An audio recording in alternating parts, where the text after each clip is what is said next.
ত্রিপুরা প্রদেশ কংগ্রেসের সাংগঠনিক জেলা সভাপতি হিসেবে দায়িত্ব গ্রহণের পর এই প্রথম বর্ধিত সভায় অংশ নিলেন ধর্মনগর জেলা কংগ্রেসের নবনির্বাচিত সভাপতি নিরুপম দে। রবিবার ধর্মনগরে আয়োজিত এই সভায় দলীয় নেতৃত্ব ও কর্মীদের ব্যাপক উপস্থিতি লক্ষ্য করা যায়। সভায় বক্তব্য রাখতে গিয়ে নিরুপম দে কেন্দ্রীয় কংগ্রেস নেতৃত্ব ও রাজ্য নেতৃত্বের প্রতি কৃতজ্ঞতা প্রকাশ করেন। পাশাপাশি ধর্মনগর জেলায় দলীয় কর্মী সমর্থকদের সমর্থনের জন্যও ধন্যবাদ জানান তিনি। সভা শেষে সাংবাদিকদের মুখোমুখি হয়ে নিরুপম দে বলেন, তৃণমূল স্তরে সংগঠনকে আরও শক্তিশালী করতে রাজ্যের 9টি সাংগঠনিক জেলায় নতুন সভাপতি নিয়োগ করা হয়েছে। তিনি জানান, কংগ্রেসের সাংগঠনিক ভিত্তি মজবুত করা এবং দলের হারানো শক্তি পুনরুদ্ধার করা তার প্রধান লক্ষ্য। তিনি আরও বলেন, 2028 সালের বিধানসভা নির্বাচনকে সামনে রেখে দলকে আরও সুসংগঠিত ও শক্তিশালী করে তুলতেই এই বর্ধিত সভার আয়োজন করা হয়েছে। কর্মীদের মধ্যে নতুন উদ্দীপনা সৃষ্টি করে ধর্মনগরে কংগ্রেসকে শক্তিশালী অবস্থানে নিয়ে যাওয়ার লক্ষ্য নিয়ে কাজ করা হবে। সভায় প্রদেশ কংগ্রেসের সম্পাদকদ্বয় চয়ন ভট্টাচার্য এবং ইন্দ্রজিৎ পাল সহ জেলা ও স্থানীয় স্তরের একাধিক নেতাকর্মী উপস্থিত ছিলেন।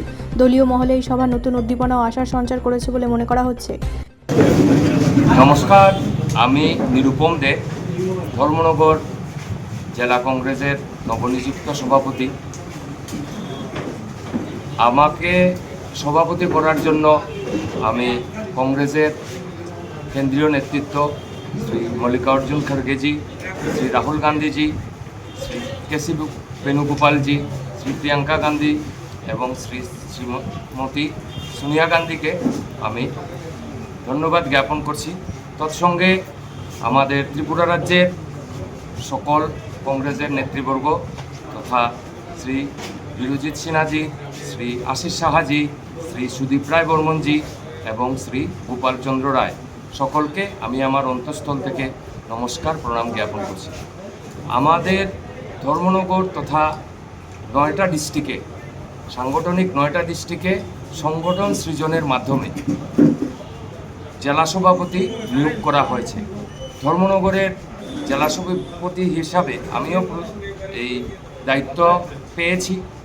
এই দায়িত্ব পাওয়ার পর আজকেই আমার প্রথম বর্ধিত সভা। এখানে সকল আমাদের ধর্মনগরের জেলার নেতৃবর্গরা উপস্থিত আছেন। সকলকে সঙ্গে বিভিন্ন ব্যাপারে আলোচনা হয়েছে। কংগ্রেসের সংগঠনকে আরও কীভাবে এই ধর্মনগর জেলায় আরও শ্রীবৃদ্ধি করা যায়, আরও কীভাবে সাধারণ মানুষের কাছে কংগ্রেসকে পৌঁছা যায়, কংগ্রেস যেন এই ধর্মনগরে একটা বলিষ্ঠ ভূমিকা নিতে পারে আগামী 28-এর নির্বাচনে। এই ধারাকে চিন্তা করে আমরা আগামী দিনে আর কংগ্রেসকে শক্তিশালী করার জন্য আজকে এই সভা। ব্যুরো রিপোর্ট, রাষ্ট্রীয় প্রসার বাংলা।